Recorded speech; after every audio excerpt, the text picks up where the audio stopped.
Quero convidá-los a abrirem suas Bíblias lá no Evangelho segundo Mateus, capítulo 25. Mateus 25. Hoje nós vamos continuar com as aulas em 2 Samuel, mas como introdução queria ler esse texto. Mateus, capítulo 25. Nós vamos ler 2 versículos para introduzirmos nossa aula de escola dominical.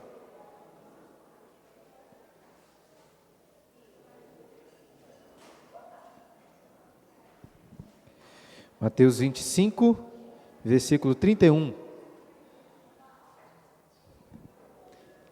Diz assim a palavra do nosso Deus: Quando vier o Filho do Homem na sua majestade, e todos os anjos com ele, então se assentará no trono da sua glória, e todas as nações serão reunidas em sua presença, e ele separará uns dos outros, como o pastor separa dos cabritos as ovelhas. Vamos orar, pedindo para Deus nos abençoar nessa escola dominical? Deus Santo, graças te damos mais uma vez por esse dia, um dia de descanso no Senhor, em que podemos, ó Deus, nos reunir com irmãos, e dentre várias coisas, podemos, ó Deus, nos reunir para ouvir da Tua Palavra, meditarmos nela e sermos por ela edificados. Te agradecemos, ó Deus, por Jesus, o nosso Salvador, o nosso Rei, e pela esperança que temos na sua volta, onde se assentará no trono da sua glória, em novos céus e nova terra, para todo sempre. Que Tu possas nos preparar, ó Deus, para esse dia do retorno do Rei, do nosso Rei, Jesus. Amém. Bom, irmãos, o título de hoje, desses 2 capítulos, é este aí, o retorno do Rei. E apesar da tentação, não vou falar sobre o Senhor dos Anéis, né? Os capítulos 19 e 20, diz em 2 Samuel, narram o retorno do rei Davi. E temos muito a aprender com esse texto, em especial, creio que também temos muito a aprender sobre o retorno do nosso rei, Jesus. E para vocês terem uma ideia, os capítulos 19 e 20 marcam o final da narrativa deste reinado de Davi no livro. Isso porque os capítulos seguintes, 21 a 24, claramente são como que apêndices do livro. Aí trazem narrações de outros períodos do reinado de Davi. Então estamos aqui no fim. E para lermos sobre o fim, vamos também nos lembrar do início e do contexto deste reino. Vamos lembrar, 2 Samuel começou com o anúncio da morte do rei anterior, do rei Saul. E Davi é ungido como rei em seu lugar. Na verdade, primeiro ele é ungido como rei em Judá, no sul, e ali reina por 7 anos. Só depois desses 7 anos que Davi conseguiu unir todas as tribos de Israel e se tornou de fato rei sobre todo o povo, sobre as 12 tribos. Nos capítulos 5 a 10, após esta união dos povos, nós lemos ali sobre o período de ouro, vamos dizer assim, do reinado de Davi. Nós lemos o ápice do seu tempo como rei, do capítulo 5 até o 10. Sendo que no capítulo 11, depois de Davi ter chegado muito alto, ele cai muito profundamente. Nós lemos ali a queda de Davi, o seu pecado com Batseba. E Davi, diferente do rei Saul, foi perdoado por Deus. Deus havia feito com ele uma aliança, ele foi perdoado. Nós lemos sobre isso no capítulo 12. No entanto, no decorrer do livro, no restante dos capítulos, o que nós lemos são sobre as consequências do pecado de Davi. Exatamente, as consequências do pecado de Davi no seu reino. O que lemos a partir do capítulo 12 é que o reinado, a nação de Israel, ficou extremamente frágil, cheio de deficiências, repleto de crises. Isso está diretamente também relacionado à família de Davi. Por causa do seu pecado, 3 de seus filhos já haviam morrido. O último deles foi Absalão, aquele filho que se rebelou contra Davi, e por causa disso Davi precisou fugir. E depois dessa fuga aconteceu algo inevitável, a guerra civil. Davi teve que se levantar contra os exércitos do seu próprio filho Absalão. Davi pediu explicitamente para que ninguém matasse Absalão, para que tivessem misericórdia. Mas o que aconteceu? Nós lemos sobre isso na última aula. Joabe, comandante de Davi, mata Absalão, que estava se portando como um inimigo do rei. E Davi, depois disso, fica lá chorando, Absalão, Absalão. E Joabe o repreende.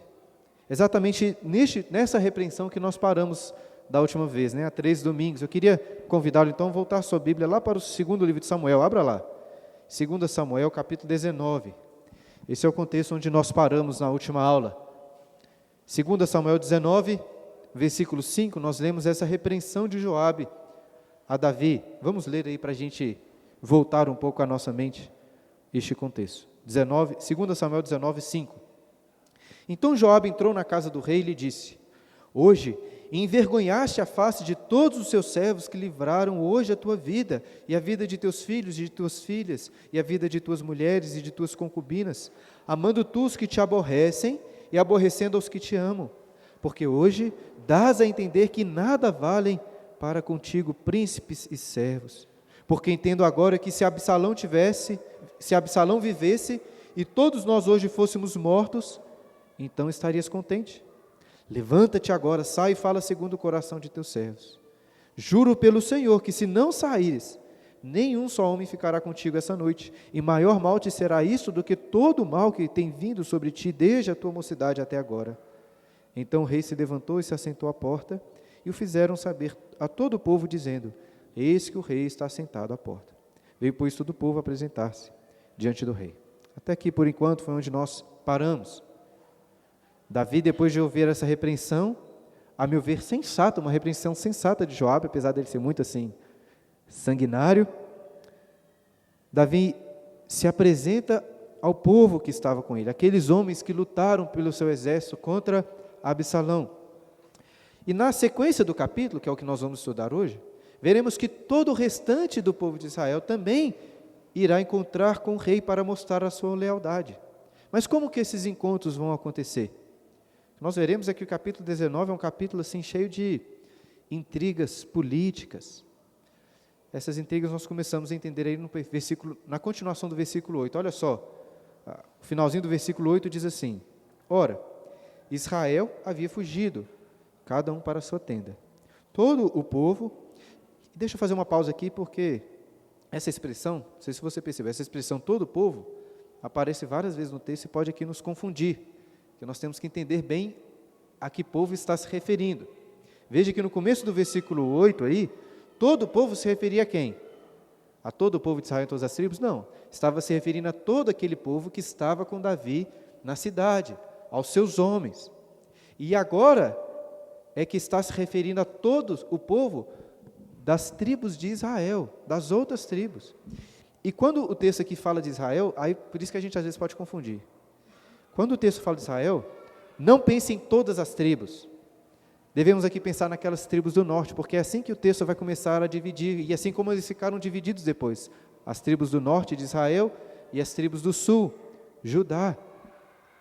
Existe esse contraste, as tribos do sul que ficaram ali, Benjamim e Judá, e as tribos do norte. Entenderam? Enquanto essas 10 tribos do norte são chamadas nas escrituras de Israel, as tribos do sul são chamadas de Judá. Então, voltando ao texto aqui, todo o povo, se referindo a essas tribos do norte, as tribos de Israel, pelo o que vai ficar claro no decorrer do texto. Olha o que é dito aí: em todas as tribos de Israel, andava altercando entre si, dizendo: o rei nos tirou das mãos de nossos inimigos, livrou-nos das mãos dos filisteus, e agora fugiu da terra por causa de Absalão. Absalão, a quem ungimos sobre nós, já morreu na peleja. Agora, pois, por que vos calais e não fazeis voltar o rei? Qual que é a questão que está pegando aqui, né? Veja, Davi tinha sido vitorioso naquela guerra contra Absalão, mas ele estava ainda fora de Jerusalém. E o que precisamos entender é que Davi, neste momento, como rei, precisava de apoio. Por quê? Porque Absalão antes tinha conquistado a aliança da maioria das pessoas em Israel. Todo o povo, a maioria do povo, na verdade, tinha se voltado contra Davi e se aliado a Absalão. Absalão era aquele político bonitão, né, que soube engabelar muito as pessoas. Mas o problema é que Absalão agora estava morto. Será que aquelas pessoas que estavam com ele agora voltariam a sua lealdade para com Davi? Essa é a questão. As tribos do norte, então, estavam em grande confusão discutindo exatamente sobre onde estaria a lealdade deles. E por um lado, eles estão discutindo o seguinte: olha, nós lembramos aqui de Davi, ele fez grandes feitos por nós, né? Ele nos libertou dos nossos inimigos, nos libertou dos filisteus, mas Davi estava longe de Jerusalém, não era ele que estava lá. Por outro lado, Absalão, a quem eles tinham escolhido como rei no lugar de Davi, estava morto. O que fazer diante dessa situação? Depois de muita discussão entre as tribos, reconhecem que era melhor parar, se calarem e fazer voltar o rei Davi para ser o rei de todos em Jerusalém. E enquanto isso, o que dizer sobre a tribo do sul, a tribo de Judá, a tribo do próprio rei Davi? Como que ela entra nessa história? Olha o versículo 11. Então o rei Davi mandou dizer a Zadok e a Abiatar, sacerdotes: falai aos anciãos de Judá, que não Israel mais, mas a tribo do sul, Judá. Por que seríeis vós os últimos em tornar a trazer o rei para a sua casa? Visto que aquilo que todo Israel dizia já chegou ao rei até a sua casa. Vós sois meus irmãos, sois meu osso e minha carne. Por que, pois, seríeis os últimos em tornar a trazer o rei? Estão entendendo? Olha só, apesar das tribos do norte de Israel terem falado que iriam apoiar Davi, Davi queria o apoio da sua própria tribo, daqueles que eram do seu osso, da sua carne. E Davi manda os sacerdotes os repreenderem, dizendo assim: por que vocês seriam os últimos a demonstrar apoio, a virem até mim? Daqui a pouco as tribos vão chegar aí, vocês vão ficar por último, vocês não vão demonstrar o seu apoio. E precisamos de lembrar aqui de um detalhe importante, que a tribo de Judá, a própria tribo de Davi, na realidade, foi a primeira tribo a se aliar a Absalão, filho de Davi, e se rebelar contra Davi. O que Davi está oferecendo para eles agora é uma reconciliação. E como um excelente político, não digo isso necessariamente para o louvor de Davi, mas Davi que está aqui, como políticos fazem hoje, disposto a entregar cargos do seu reinado para conseguir o apoio, para conseguir fazer alianças, né? Não, nada muito diferente do que nós vemos acontecendo hoje. Olha só, versículo 13, o que Davi faz, a estratégia dele: dizei a Amasa: não és tu meu osso e minha carne? Deus me faça o que lhe aprouver, se não vieres a ser para sempre comandante do meu exército em lugar de Joabe. Com isto, moveu o rei o coração de todos os homens de Judá, como se fora um só homem, e mandaram dizer-lhe: volta, ó rei, tu e todos os teus servos. Então o rei voltou e chegou ao Jordão. Judá foi a Gilgal para encontrar-se com o rei, a fim de fazê-lo passar o Jordão. Quem era Amasa? Vocês se lembram? Esse personagem que Davi coloca como comandante? Amasa era da tribo de Judá. Mas volte lá, capítulo 17, volte um pouco suas páginas. Capítulo 17, versículo 24. Algo importante sobre Amasa. 17, 24. Começa falando que Davi chegou a Manaim, estava fugindo aqui de Absalão. Olha em seguida: Absalão, tendo passado o Jordão com todos os homens de Israel, constituiu quem? A Amasa em lugar de Joabe sobre o exército. Ou seja, Amasa foi o comandante do exército de Absalão na rebelião que nós lemos nos capítulos anteriores. Davi está oferecendo justamente para Amasa, aquele inimigo, a vaga de Joabe, como comandante do exército. E assim, com essa movimentação política, o que Davi estava mostrando é que ele não estava ressentido com aqueles que o traíram, que ele aceitaria aqueles de volta em paz. Imagino que também Davi estava muito chateado com Joabe e aproveitou a oportunidade para tirá-lo de um pouco de cena. Mas de toda forma, o texto diz que com essa estratégia política, Davi conquistou o coração de todos os homens de Judá, da sua tribo, que foram até ele mostrar sua aliança. Agora, o que vocês acham que as tribos de Israel, do norte, que começaram a discutir isso, vão achar sobre essa aliança com Judá? Davi estava claramente demonstrando uma preferência aqui, preferência pela sua própria tribo. Será que as tribos do norte vão aceitar isso bem? Ou será que, ao Davi fazer aliança com alguns, acabará afastando outros? Quem diria que o governo de Davi se parece tanto assim com os esquemas e as alianças feitas pelos governantes no Brasil e o mundo afora, né? Mas o que acontece? No meio dessa discussão, então, entre as tribos de Israel e as tribos de Judá, o texto vai narrar 3 encontros importantes, 3 encontros pessoais com Davi. E o primeiro desses encontros, coloquei ali, é com Simei. Quem aqui se lembra de Simei? Simei é aquele descendente de Saul que havia amaldiçoado, que havia atacado pedras em Davi quando ele estava fugindo. Lembra-se de Simei? Agora, Simei percebeu que tinha apoiado o rei errado, né? E vai atrás de Davi. Olha aí, capítulo 19, versículo 16. Apressou-se Simei, filho de Gera, benjamita, que era de Baurim, e desceu com os homens de Judá a encontrar-se com o rei Davi. E com ele 1000 homens de Benjamim, como também Ziba, servo da casa de Saul, acompanhado de seus 15 filhos e seus 20 servos, e meteram-se pelo Jordão à vista do rei. E o atravessaram para fazer passar a casa real e para fazerem o que lhe era agradável. Então Simei, filho de Gera, prostou-se diante do rei, quando este ia passar o Jordão, e lhe disse: Não me impute, Senhor, a minha culpa, e não te lembres do que tão perversamente fez o teu servo, no dia em que o rei, meu senhor, saiu de Jerusalém. Não conserves o rei, ó rei, em teu coração, porque eu, teu servo, deveras confesso que pequei. Por isso sou o primeiro que de toda a casa de José descia a encontrar-me com o rei, meu senhor. No segundo turno das eleições, geralmente a gente costuma ver isso aqui acontecendo, né? Aqueles candidatos que antes estavam xingando o oponente, depois voltam pedindo desculpas e tentando conquistar ali algum pedacinho, né, do que sobrou para ele, né, dizendo assim, olha, né, conseguirei para você alguns milhões de votos, etc. Simei é assim, né? Ele antes tinha apoiado o rei errado, tinha apoiado Absalão, mas agora ele viu que estava em maus lençóis e foi logo para Davi pedir perdão, foi atrás dele, mostrar que estava disposto a fazer uma aliança. E note que o que o texto diz, que Simei fez questão de levar consigo o quê? Levou 1000 homens, ou seja, isso mostrava que Simei seria um aliado vantajoso para Davi. E o que fazer com este homem? O que fazer com Simei?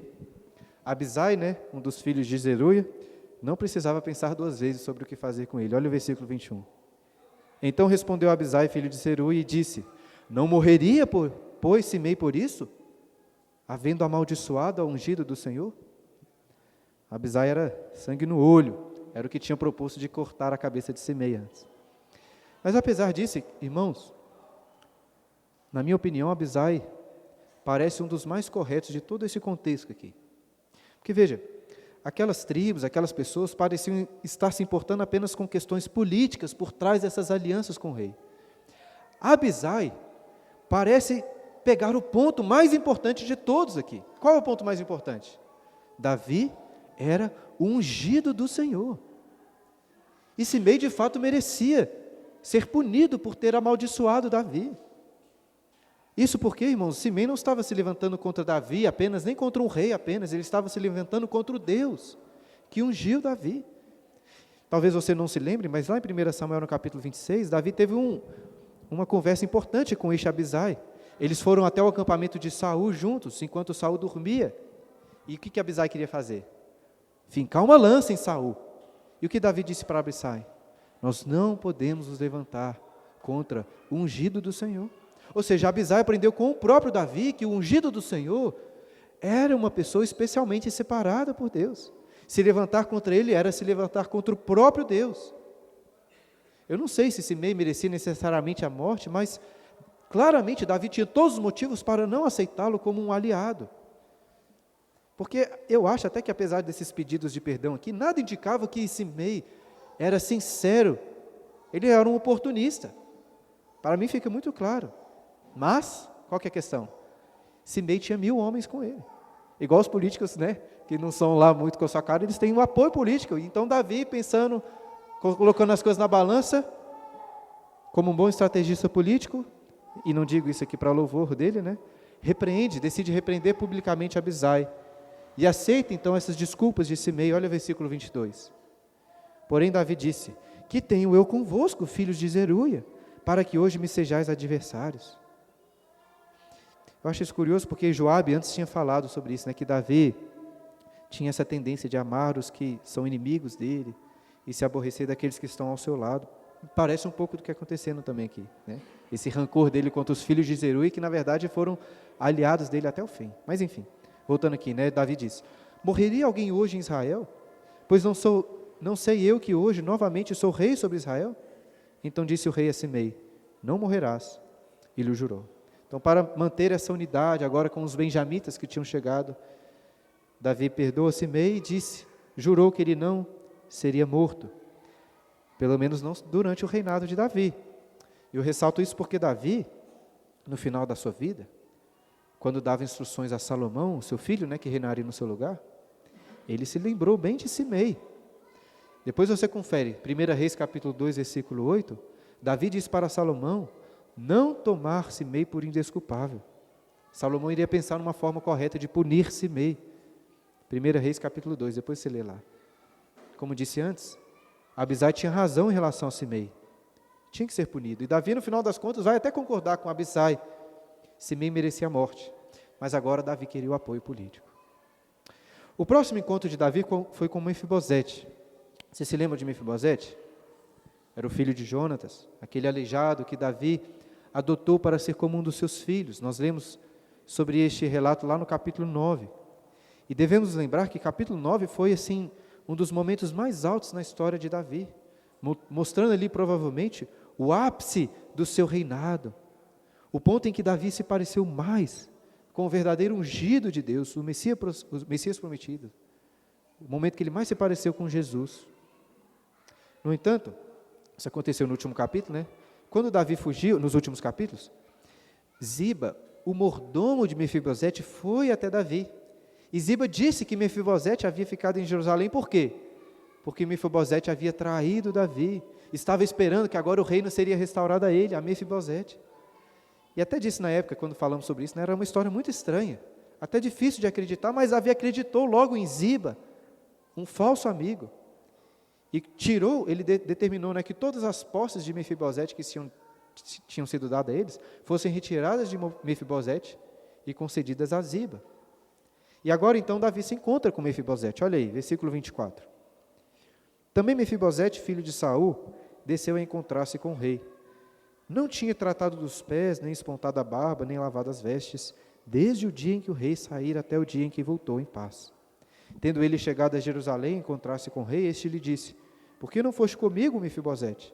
Ele respondeu, ó rei, meu senhor, o meu servo me enganou, porque eu, teu servo, dizia, albardarei um jumento e montarei para ir com o rei, pois o teu servo é coxo.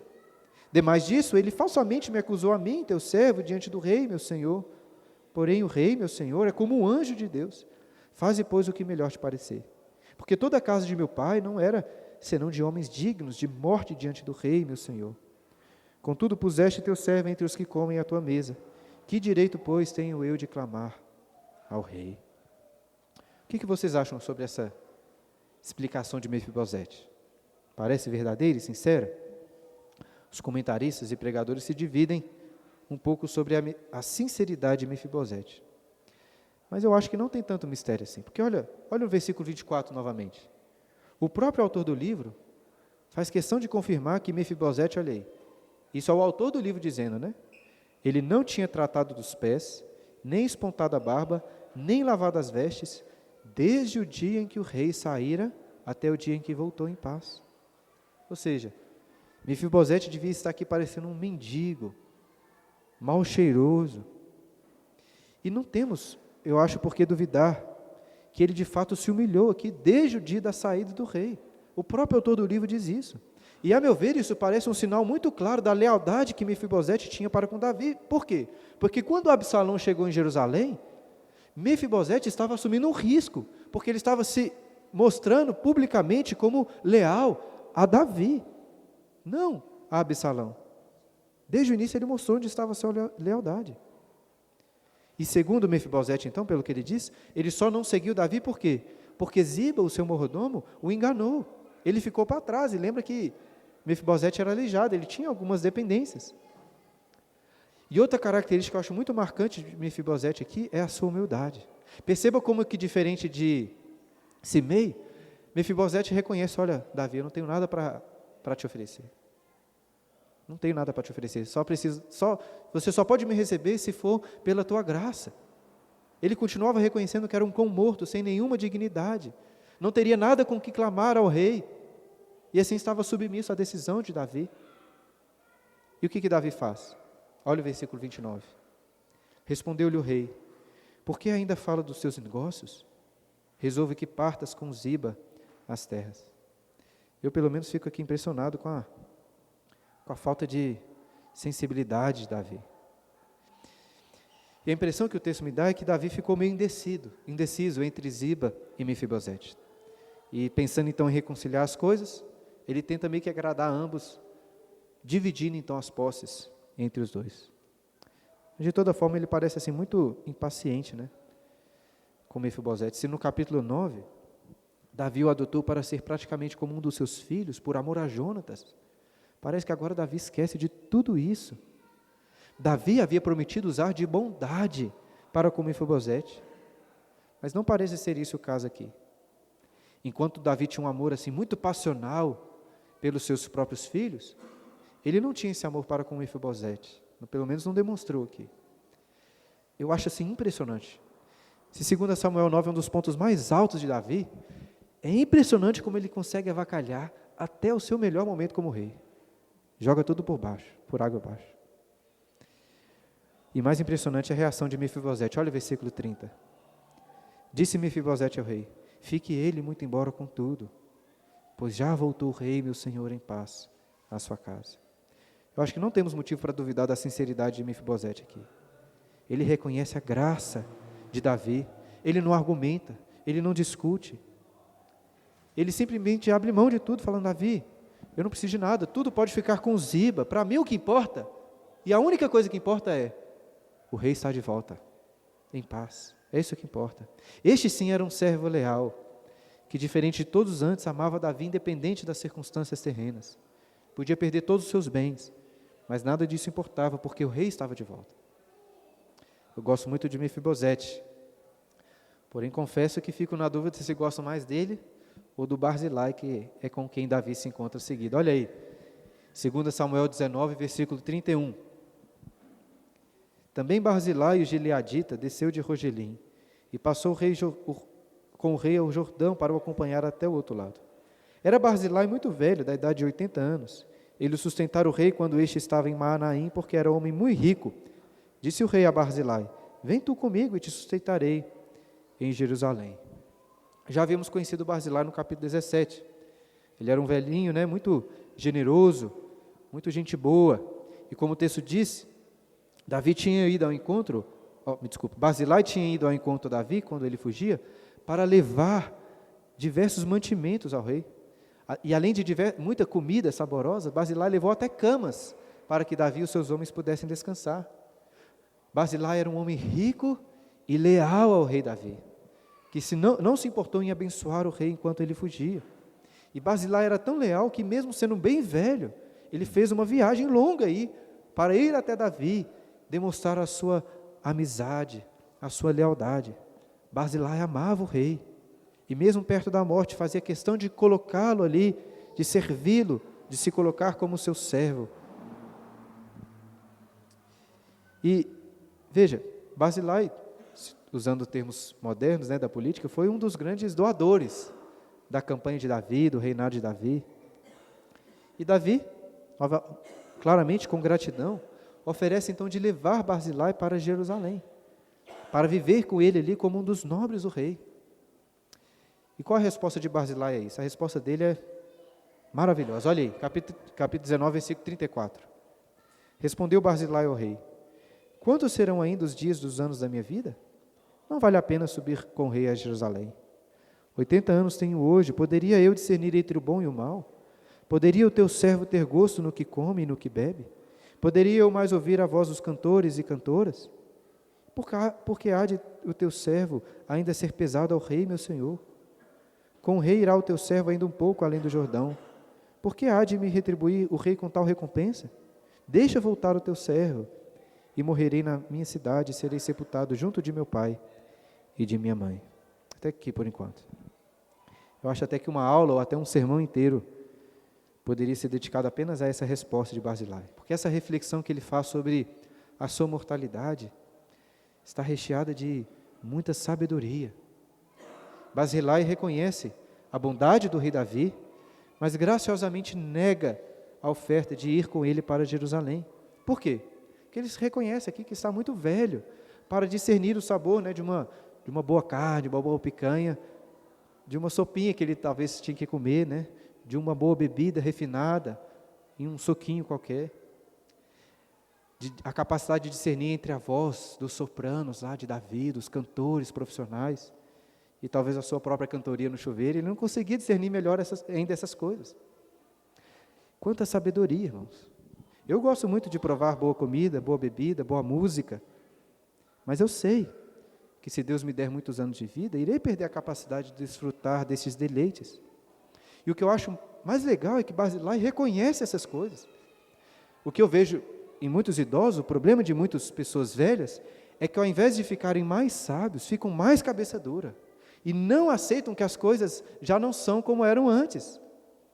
Mas Barzilai é um belo exemplo para os idosos, né, Humberto? Mas também é um excelente exemplo para todos nós, irmãos, quando chegarmos à velhice. Mas também para hoje reconhecermos como que os prazeres que podemos ter nessa terra são passageiros. Eu acho que são pessoas assim como Barzilai que devem ser honradas, como Davi queria honrar. Elas devem ser honradas na igreja. Justamente aquelas pessoas que não querem ser honradas, que não precisam desse reconhecimento público. Isso é uma coisa muito curiosa. Aqueles cristãos que menos ligam para a honra, que menos ligam para o reconhecimento público, costumeiramente, né, são os que mais devem ser honrados. E Barzilai então negou as honrarias de Davi, admitiu suas debilidades, reconhece, né, que as delícias do palácio real em Jerusalém seriam desperdiçadas com ele. Por isso pede para voltar para casa, ser sepultado com sua família, mas aproveita para oferecer outro para ir em seu lugar. Olha o versículo 37, a continuação aí, né? Deixa voltar o teu servo e morrerei na minha cidade e serei sepultado junto de meu pai e de minha mãe. Olha aí. Mas eis aí o teu servo Quimã, passe ele com o rei, meu senhor, e faze-lhe o que bem te parecer. Respondeu o rei, Quimã passará comigo e eu lhe farei como for do teu agrado, e tudo quanto desejares de mim eu te farei. Havendo, pois, todo o povo passado o Jordão, e passado também o rei, este beijou a Barzilai e o abençoou, e ele voltou para sua casa. Dali passou o rei a Gilgal, e Quimã passou com ele. Todo o povo de Judá e metade do povo de Israel acompanharam o rei. Então, apesar do texto não dizer explicitamente, depois em 1 Reis fica bem claro que Quimã, este jovem aqui, era filho de Barzilai, que ele manda junto com Davi. Nós também desejamos para os nossos filhos que eles possam desfrutar de boa companhia, de boa comida, de boa bebida, de boa música, mas sobretudo, o que desejamos para os nossos filhos é que eles sigam o rei, que eles sigam o ungido do Senhor, que se submetam ao seu senhorio. E foi dessa forma que Quimã seguiu com o rei Davi. Bom, depois desses 3 encontros pessoais, voltemos àquele imbróglio do início, que Davi tinha arrumado entre Judá do sul e Israel. Lembre-se aí, apesar daquelas tribos de Israel terem sido as primeiras a falarem que queriam encontrar com o rei, chegou, né, aos ouvidos de Davi que eles queriam trazer Davi de volta a Jerusalém. Davi deu preferência para a sua própria tribo de Judá, para ter ido com ele antes. Mas agora, as demais tribos chegaram. As sandálias deles mal tinham acabado de secar após a travessia do Jordão, e os israelitas começaram a brigar. Olha o versículo 41. Eis que todos os homens de Israel vieram ter com o rei e lhe disseram, por que te furtaram nossos irmãos, os homens de Judá, e conduziram o rei e a sua casa através do Jordão, e todos os homens de Davi com eles?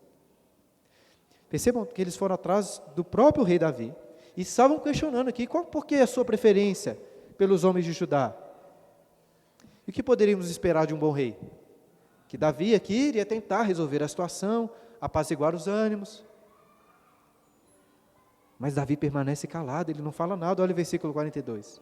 Então responderam todos os homens de Judá aos homens de Israel, porque o rei é nosso parente. Por que, pois, vos irais por isso? Porventura comemos a custa do rei ou nos deu algum presente? Responderam os homens de Israel aos homens de Judá e disseram, 10 tantos, aqui se referindo às tribos, né, as 10 tribos, 10 tantos temos do rei, e mais a nós toca Davi do que a vós outros. Por que, pois, fizeste pouco caso de nós? Não foi a nossa palavra primeira para fazer voltar o nosso rei? Porém, a palavra dos homens de Judá foi mais dura do que a palavra dos homens de Israel. Isso aqui é um retrato quase que idêntico, né, dos debates de política hoje. bate-boca, parece um grupo de WhatsApp ou algo nesse sentido. E Davi não fala nada. Os homens de Judá que vão para a discussão e respondem que eles conduziram Davi, por quê? Porque Davi era parente deles, da mesma tribo. E não tinha nenhum motivo para os israelitas reclamarem, porque eles não tinham nenhum benefício, Davi não dava para eles presentes ou algo nesse tipo. Por outro lado, o que os homens de Israel disseram? Disseram, olha, nós temos 10 tribos, nós representamos muito mais o reino. E para o povo de Israel, Davi tinha feito errado, porque tinha desprezado eles. Além de tudo, foram eles os primeiros a falarem sobre a volta do rei, a apoiarem a volta do rei. E no meio dessa discussão, mais uma vez, eu me lembro lá de Abissai. Lembra de Abissai? Mesmo sangue no olho, quando ele falava sobre Simei, ele destacou o ponto que era o mais importante. Davi era ungido do Senhor. Eu destaco isso porque nenhuma das tribos, nem Judá, nem Israel, parece se importar muito com isso. Estavam todos olhando só para os seus próprios umbigos, os seus próprios interesses, brigando ali. Eu suponho até que o autor não quis registrar aquelas palavras tolas e raivosas que foram trocadas a partir desse ponto. Ele só coloca o final da discussão. Quem ganhou a discussão? Foram os melhores argumentos? Foram aqueles que tinham mais razão? Não. Como costumam ser também as discussões políticas, prevaleceu quem? Quem falou mais grosso, quem gritou mais forte. Eles que ganharam. Os de Judá falaram mais forte e ganharam. Mas claro que isso não resolveu nada, irmãos. Essa preferência que Davi deu por Judá e a falta de decisão dele contra as demais tribos colocou um abismo entre Judá no sul e Israel no norte, colocando-os novamente em uma guerra civil. É sobre isso que lemos no capítulo 20, olha aí, capítulo 20. Então se achou ali por acaso um homem de Belial, cujo nome era Seba, filho de Bicri, homem de Benjamim, o qual tocou a trombeta e disse, não fazemos parte de Davi, nem temos herança no filho de Jessé, cada um para suas tendas, ó Israel.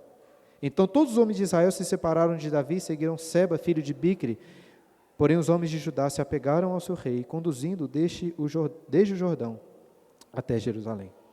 Não vai dar para entrar nos detalhes deste capítulo, mas vou tentar resumir aqui os melhores momentos, né? Em resumo, creio que a falta do bom senso de Davi, adicionado ao egoísmo e rebeldia dos homens de Israel, resultou nessa divisão das tribos. Enquanto a tribo de Judá seguiu com Davi, um homem chamado Seba, de Benjamim, levantou discórdia entre as outras tribos, de forma que todos se voltaram para casa sem mostrar a sua lealdade ao rei. E o texto diz que Seba era um homem de Belial, né? Esse era um xingamento da época para se referir a homens rebeldes, homens sem valor. Mas apesar de rebelde, eu acho curioso que não é Seba que inicia a guerra civil. A princípio parece que ele apenas levanta aqui um movimento separatista, dividindo as tribos, cada um por si. Pelo que o texto diz, pelo menos, quem inicia essa guerra é o próprio Davi, que manda os seus homens para perseguirem Seba, com receio, né, de que Seba então reunisse outras pessoas para atacarem Davi. E aqui devemos lembrar de algumas coisas. Primeiro, que Davi tinha colocado Amasa, lembra? Amasa no lugar de Joabe como comandante do exército. Então ele foi para Amasa e pediu que Amasa juntasse os homens de Judá, reunisse um exército grande, só que tinha que ser muito rápido, ele tinha apenas 3 dias, porque o segredo estava na velocidade. Mas o que aconteceu? Amasa estava demorando demais. Amasa não era um dos filhos de Zeruia. Amasa não era um bom comandante. E assim, com o atraso, o que Davi fez? Davi não podia chamar Joabe de volta, nem ia ser difícil. Aí ele foi para Abisai, o irmão de Joabe, aquele que queria matar Simei, né? E disse para Abisai, então, juntar alguns homens ali do comando da guarda real de Davi e correrem atrás de Seba. E logo que Joabe vai junto. E nesse caminho, no caminho, Joabe se encontra com Amasa, que estava atrasado. E aí sim, né, sendo um filho de Zeruia, sangue no olho, Joabe vai abraçá-lo e de um golpe apenas tira Amasa do caminho e o mata. E continuando, né, rumo na perseguição contra Seba, Joabe agora claramente passa a tomar o comando novamente do exército. Ele reúne para si muitos homens até que eles chegam numa cidade, a cidade de Abel Bet Maaca. E enquanto atacavam a cidade, o que acontece? uma mulher de grande reputação, uma mulher sábia, chama Joabe para propor a paz. E Joabe falou assim: tranquilo, manda a cabeça de Seba pelos muros, que nós teremos paz. E foi justamente isso que aconteceu, e a guerra se encerrou. Davi agora era rei de todo Israel novamente. Ou seja, Deus, através dessas circunstâncias tão estranhas, se manteve fiel à sua aliança e manteve o reino de Davi em pé. Vamos ler os últimos versículos do capítulo 20. Olha, capítulo 20, versículo 22, que resume esse final da guerra. Olha aí. E a mulher, na sua sabedoria, foi ter com todo o povo, e cortaram a cabeça de Seba, filho de Bicre, e lançaram a Joabe. Então tocou este a trombeta, e se retiraram da cidade, cada um para sua casa, e Joabe voltou a Jerusalém a ter com o rei. Joabe era comandante de todo o exército de Israel, e Benaia, filho de Joiada, da guarda real. Adorão dos que estavam sujeitos a trabalhos forçados. Josafá, filho de Ailude, era o cronista. Seva, o escrivão, Zadok e Abiatar, os sacerdotes. E também Ira, o jairita, era ministro de Davi. Parece então que finalmente a paz reinou sobre Israel. Davi voltou a ser o rei sobre todas as tribos. E de fato, em uma perspectiva externa, exatamente isso que aconteceu. Tanto que o capítulo termina com essa lista dos oficiais de Davi. Entretanto, a paz e a união dessas tribos, se você reparar bem, parece ser apenas de fachada. Porque o reino de Davi não é tão forte, não é tão unido como foi antes. Por exemplo, quando nós comparamos essa lista de oficiais aqui com a lista anterior que apareceu lá no final do capítulo 8, depois, se quiser, pode olhar lá. No final do capítulo 8 tem uma outra lista de oficiais. Quando Davi estava bem no auge do seu reinado, nós percebemos algumas diferenças muito significativas. E uma das primeiras diferenças é que lá no capítulo 8, versículo 15, essa lista começa com a seguinte frase: reinou, pois, Davi sobre todo Israel, julgava e fazia justiça a todo o seu povo. Nós não encontramos essa mesma afirmação agora. E a lista já começa aí com o comandante do exército. E quem que era o comandante? Era Joabe. Um comentário rápido sobre Joabe aqui. Joabe comete muitos erros. É um homem extremamente violento. Mas a impressão que eu tenho, lendo o livro de 2 Samuel, é que poucos homens são tão leais a Davi como Joabe, ao reino como Joabe. Ele era leal a Davi até contrariando Davi, porque ele sempre queria o bem do reino. E mesmo com tantos erros, com tantos pecados, com tantas dificuldades com Davi, Joabe se manteve fiel ao ungido do Senhor até o fim. E pela providência divina, a meu ver, apesar de erros, Joabe foi um instrumento muito importante para que o reino de Davi permanecesse em pé. Joabe foi uma bênção de Deus na vida de Davi, o livrando de inimigos, como Abner, como Absalão, como Amasa. Não estou justificando aqui a violência dele, mas creio que sim, ele foi uma bênção na vida de Davi. Agora, volte seus olhos para essa lista de oficiais. E outro detalhe importante, diferente da lista anterior, está no versículo 24, que fala de Adorão, dos que estavam sujeitos a trabalhos forçados. E por que esse detalhe é importante? Isso não aparece na lista anterior, mas aparece agora, esses trabalhos forçados. Por que isso é muito importante? Porque essa servidão, esses trabalhos forçados, não sei se você se lembra disso, mas esse será o motivo da separação das tribos. Depois, após a morte de Salomão, quando Roboão reinou em seu lugar, o neto de Davi.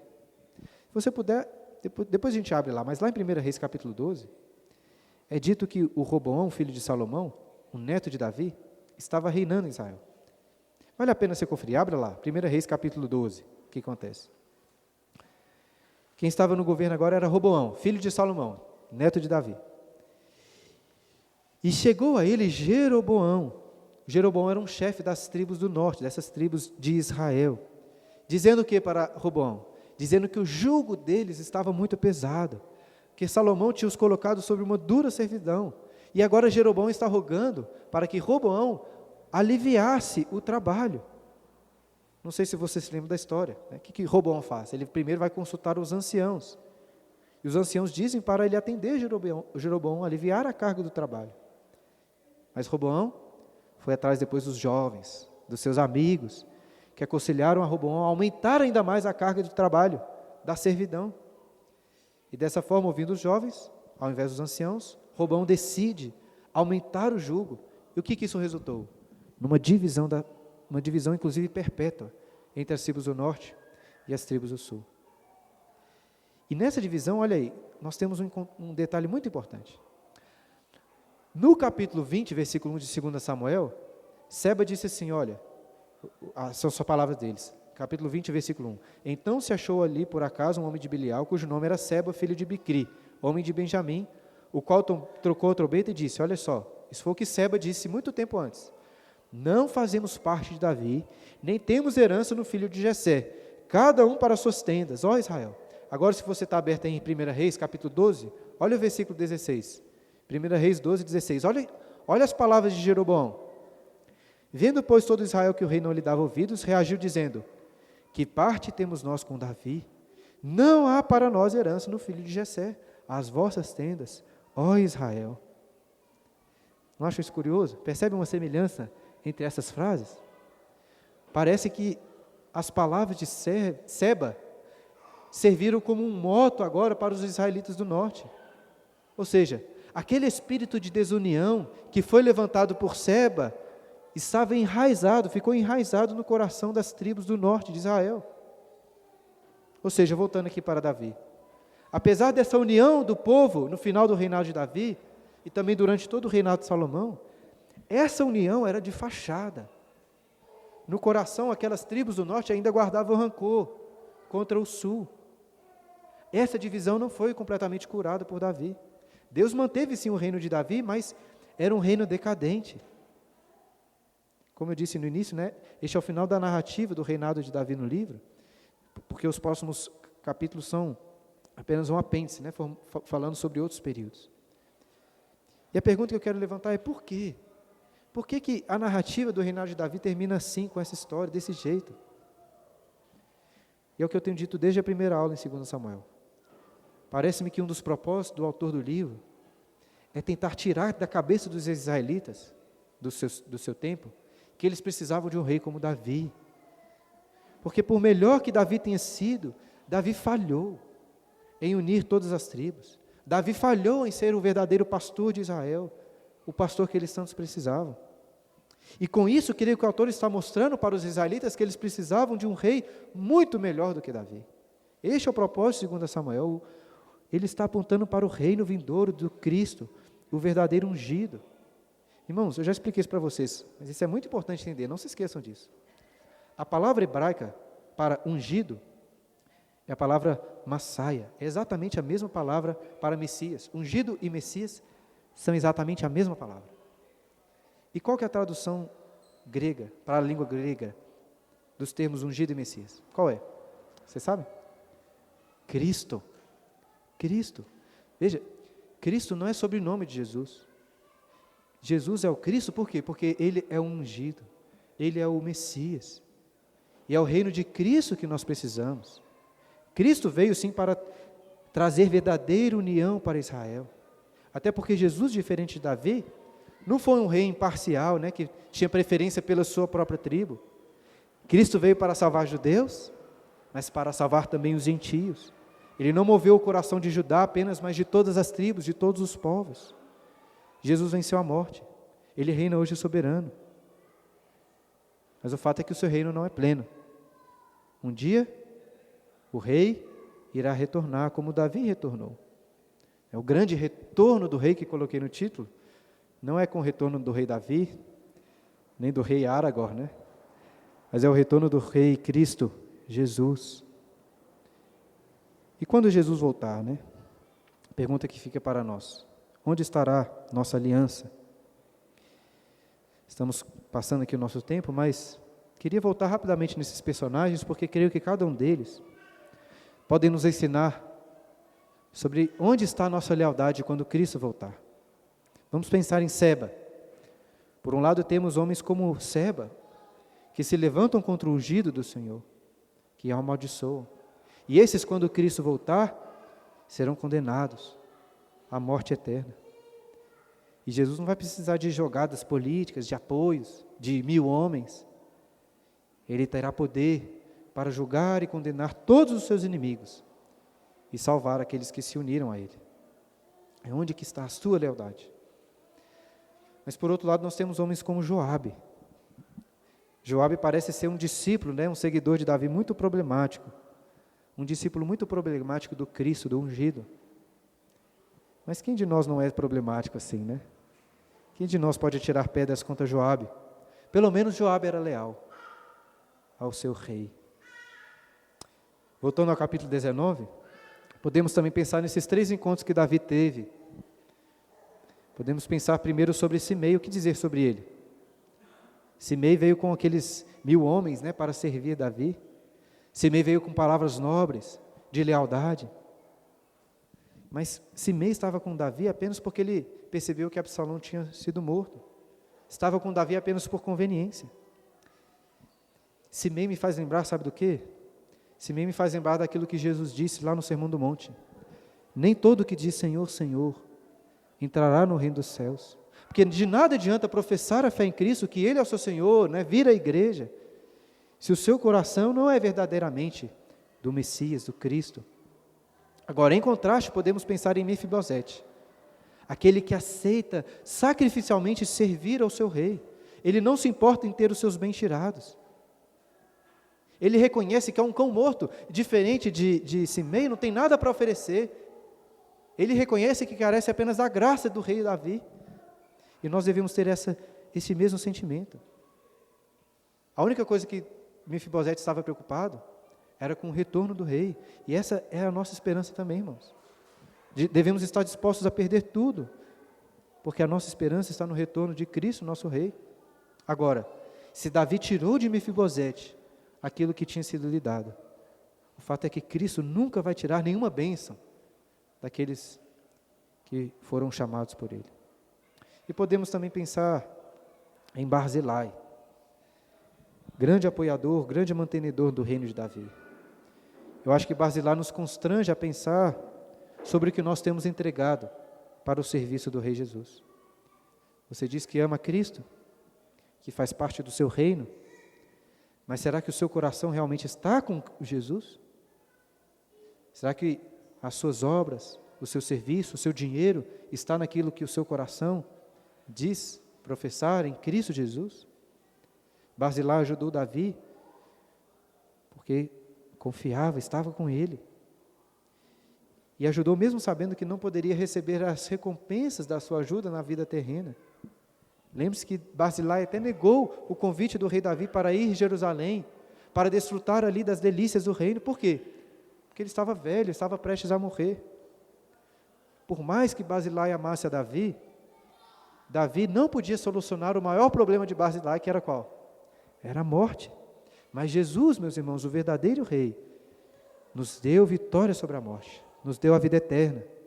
E Jesus convida homens como Barzilai para morarem com ele em Jerusalém, mas na Jerusalém celestial, para desfrutarem ali da melhor comida, da melhor bebida, para ouvirem a melodia dos anjos, ouvir a melhor música para sempre, no reino eterno.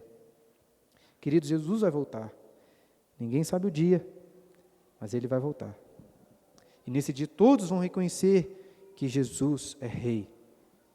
Aqueles que tiverem reconhecido antes, serão salvos por Cristo. Mas aqueles que reconhecerem só no final, nesse último dia, serão condenados. Porque diferente aqui do caso de Davi, no retorno do Rei Jesus, não vai ter politicagem, não vai ter novas alianças, não vai ter pedido de perdão, não vai ter acordo, nós não vamos ter nada para oferecer. O que fazer então? Devemos hoje mesmo, antes da volta de Cristo, temer o nome dEle e nos juntar a Ele, para esse dia em que estaremos com Ele para trazê-lo de volta, em novos céus e nova terra, na Nova Jerusalém, a qual nós esperamos. Irmãos, essa é a nossa esperança. Na próxima aula devo tratar sobre os apêndices do livro de 2 Samuel, mas o capítulo 20, como disse, encerra essa narrativa do reino de Davi, que possa nos ensinar também muito sobre o reino de Jesus. Perguntas? Temos aí alguns minutos. Luciana já levantou a mão. Alguém quiser tirar alguma dúvida sobre o que foi falado aí? O Fernando vai pegar o microfone. Além da Luciana, alguém? Alguma pergunta, alguma dúvida aí que queria tirar? Alguém tiver, depois eu pergunto. Luciana.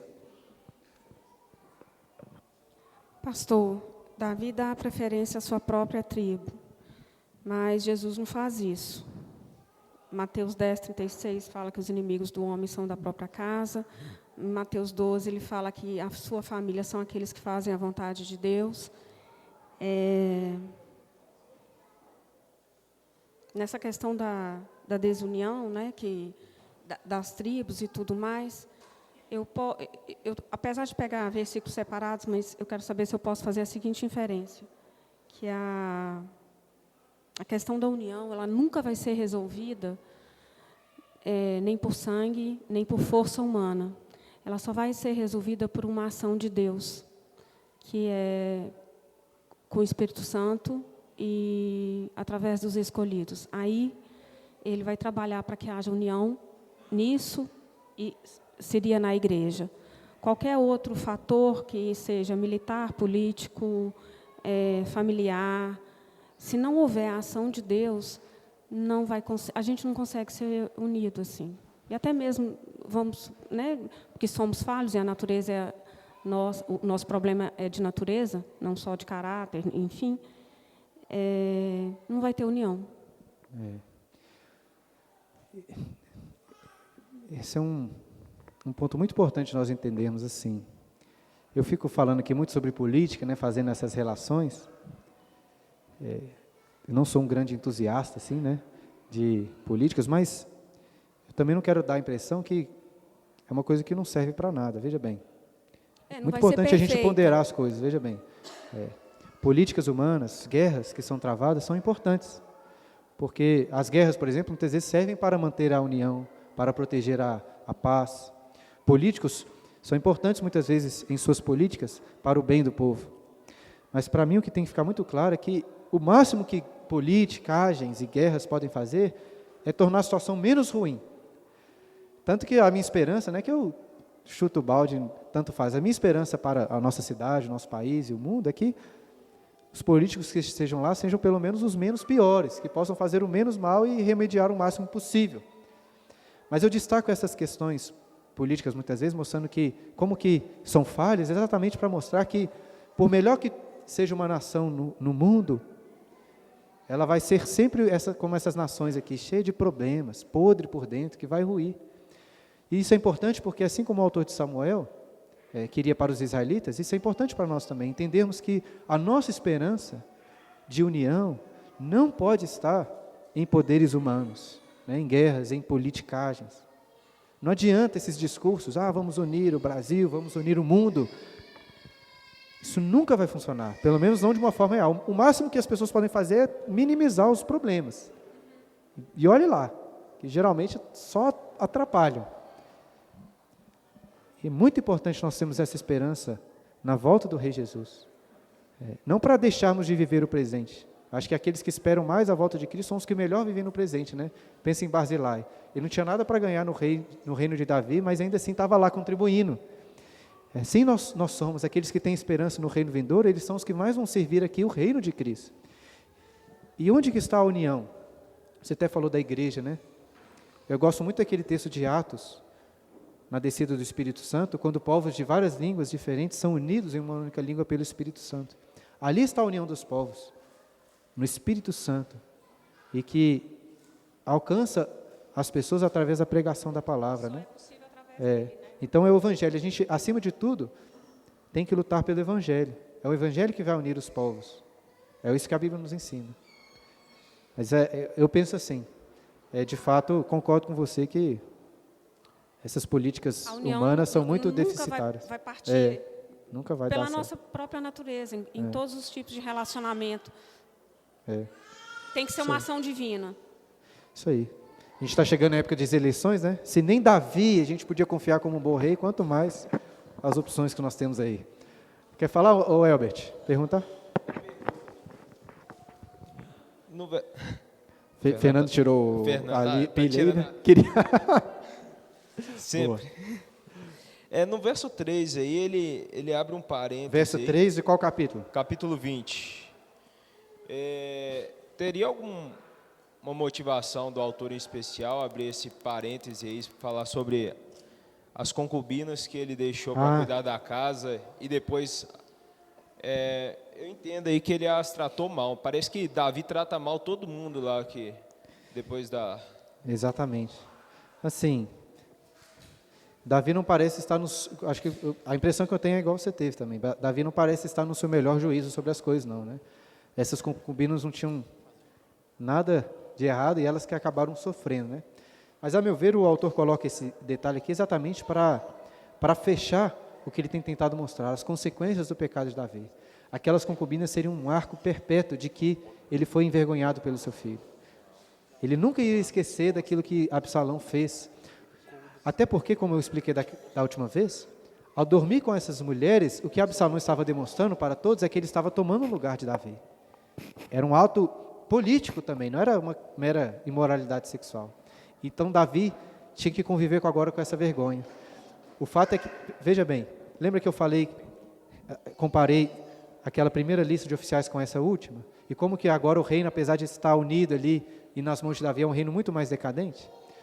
Eu não estou querendo falar que é certo ter muitas mulheres, não, tá? Mas pensando na mentalidade aqui não de Deus, mas assim, na mentalidade daquelas pessoas e o que isso simbolizava. Antes, Davi com muitas mulheres simbolizava o seu poder também. Mas agora, essas concubinas ali, com quem ele não se deitava, simbolizava, a meu ver, essa decadência do seu reino, entendeu? Como que ele falhou, porque veja bem, a mentalidade daquelas pessoas, as esposas, as mulheres, era uma representação do próprio povo. Então, o rei que tratava bem as mulheres, estava representando que ele iria tratar bem o povo dele como um todo. Mas Davi não estava mais nessas condições. Só para ressaltar de novo, tá, gente? Concubina é errada, não estou defendendo nada disso. Davi fez errado desde o início, tá? Mas nessa simbologia, eu acho que o autor está mostrando isso para o povo. Olha como que o reino de Davi está decadente. Eu não falei sobre o versículo 3, que como eu disse aqui, não tinha muito tempo para isso, né? Foi bom você ter levantado, que me deu a oportunidade de destacar esse detalhe, que é muito, muito legal. Pai Santo, mais uma vez, te agradecemos por esse dia e te agradecemos por esta aula, pela edificação que tu nos traz, ó Deus, através da meditação destes capítulos, deste final do reino de Davi, sobre o seu retorno. Que essas reflexões possam animar os nossos corações a servi-lo com lealdade, como Barzilai, a servirmos, ó Deus, como Mefibosete, reconhecendo que nada temos para oferecer diante do Senhor, mas que precisamos da Tua graça. Que possamos ser leais ao Rei Jesus hoje, na esperança de que quando Ele retornar, estaremos junto com Ele no seu retorno, passando o Jordão para a nova Jerusalém celestial. Essa é a nossa esperança, Pai, e por ela nós pedimos, em nome de Jesus. Amém.